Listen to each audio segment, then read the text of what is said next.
வணக்கம். ஸ்விட்சர்லாண்ட்ல உங்க பென்ஷன் எப்படி கணக்கு போடுறாங்கன்னு என்னைக்காவது யோசிச்சிருக்கீங்களா? பார்க்கறதுக்கு கொஞ்சம் சிக்கலா தெரியலாம். ஆனா இன்னைக்கு நாம அதை எப்படி வேலை செய்யுதுன்னு ரொம்ப சிம்பிளா உடைச்சு பார்க்க போறோம்.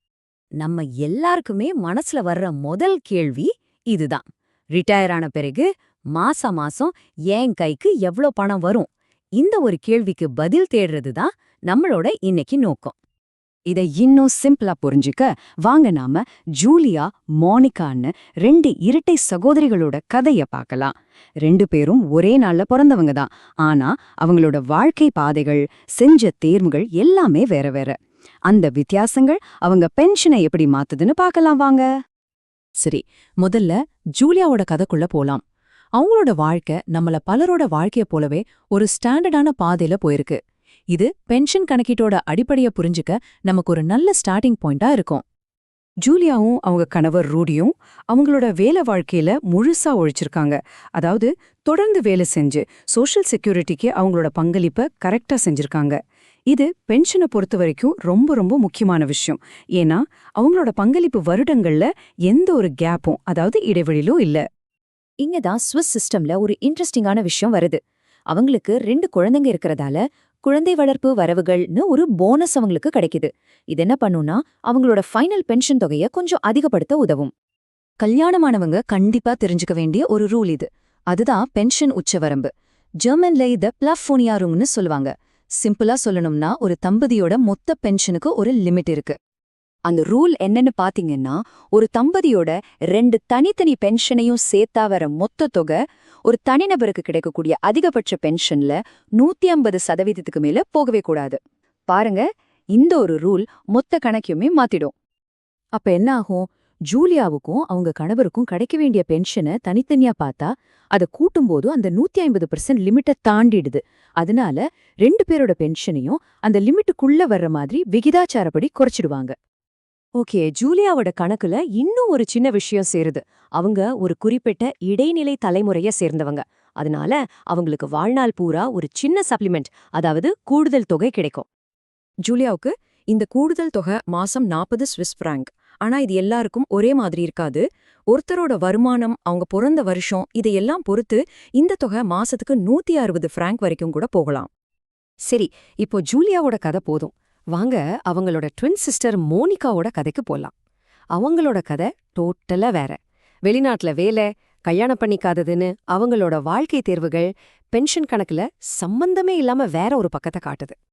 மோனிகாவோட கரியர் கிராஃப பாத்தீங்கன்னா ஒரு விஷயம் பளிச்சுன்னு தெரியும். அவங்க 3 வருஷம் வெளிநாட்டுல வேலை செஞ்சிருக்காங்க. இப்போ ஸ்விஸ் பென்ஷன் சிஸ்டமை பொறுத்த வரைக்கும் இது அவங்களோட பங்களிப்பு வருஷங்கள்ல ஒரு பெரிய இடைவெளிய, ஒரு கேப்பை உருவாக்கிடுச்சு.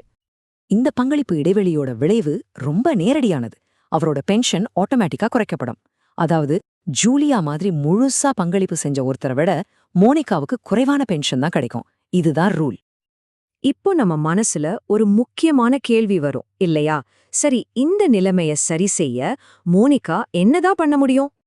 மோனிகாக்கு முன்னாடி சில நல்ல ஆப்ஷன்ஸ் இருக்கு. அவங்க தன்னோட ரிட்டையர்மெண்ட் வயசான 65க்கு அப்புறமும் தொடர்ந்து வேலை செய்யலாம். இல்லனா தனக்கு வர்ற பென்ஷனா கொஞ்சம் வருஷத்துக்கு தள்ளி போடலாம்.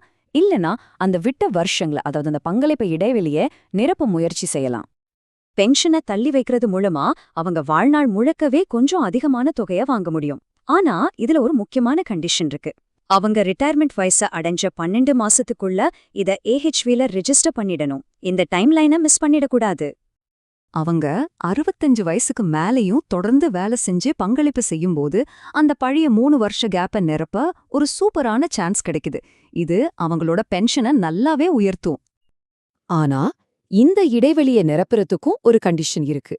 ரிட்டையர்மெண்ட்டுக்கு அப்புறம் அவங்க சம்பாதிக்கிற வருமானம் அவங்களோட முந்தைய சராசரி வருமானத்துல குறைஞ்சது 40% இருக்கணும். இன்னொன்னு, இந்த ரீகால்குலேஷன், அதாவது மறு கணக்கீட்டு வாய்ப்பை வாழ்க்கையில ஒரே ஒரு தடவை தான் யூஸ் பண்ண முடியும். சரி, இப்போ இந்த 2 சகோதரிகளோட கதையும் ஒன்னா வச்சு பாப்போம். அவங்களோட வேற வேற வாழ்க்கை தேர்வுகள் அவங்க பென்ஷனை எப்படியெல்லாம் மாத்திருக்குன்னு ஒரு நேரடி ஒப்பீடு செஞ்சு பார்க்கலாம். இந்த டேபிள பாருங்களேன். ஒரு பக்கம் ஜூலியா, பங்களிப்புல இடைவெளியே இல்ல, கல்யாணம் ஆனதால பென்ஷனுக்கு உச்சவரம்பு இருக்கு, குழந்தைகள் இருக்கிறதால அதுக்கு போனஸ் கிடைக்குது. இன்னொரு பக்கம் மோனிகா 3 வருஷம் கேப் இருக்கு, ஆனா சிங்கிள்ங்கிறதால அந்த உச்சவரம்பு பிரச்சனை இல்ல. நாம எடுக்கிற சின்ன சின்ன முடிவுகள் கூட எவ்ளோ பெரிய தாக்கத்தை ஏற்படுத்துதுன்னு இதுல இருந்து தெளிவா புரியுது இல்லையா? அப்போ இதுல இருந்து நாம என்ன கத்துக்கணும்? நீங்க பங்களிப்பு செய்யற ஒவ்வொரு வருஷமும் ரொம்ப முக்கியம். உங்களோட திருமண நிலை, அதாவது நீங்க சிங்கிளா இல்ல மேரிடாங்கிறது உங்க பென்ஷன்ல பெரிய தாக்கத்தை ஏற்படுத்தும். ஒருவேளை பங்களிப்புல கேப் விழுந்துட்டா கவலைப்படாதீங்க, அதை சரி செய்ய வழிகள் இருக்கு. எல்லாத்துக்கும் மேல முன்கூட்டியே பிளான் பண்றதுதான் புத்திசாலித்தனம். சொல்ல போனா உங்களோட பென்ஷனுங்கிறது நீங்க வாழ்ந்த வாழ்க்கையோட ஒரு ஃபைனான்ஷியல் ரிஃப்ளெக்ஷன் தான். இன்னைக்கு நீங்க எடுக்கிற முடிவுகள் தான் உங்க எதிர்காலத்தையே எழுத போகுது. அப்போ உங்க பென்ஷன் கதையோட அடுத்த அத்தியாயத்தை நீங்க எப்படி எழுத போறீங்க?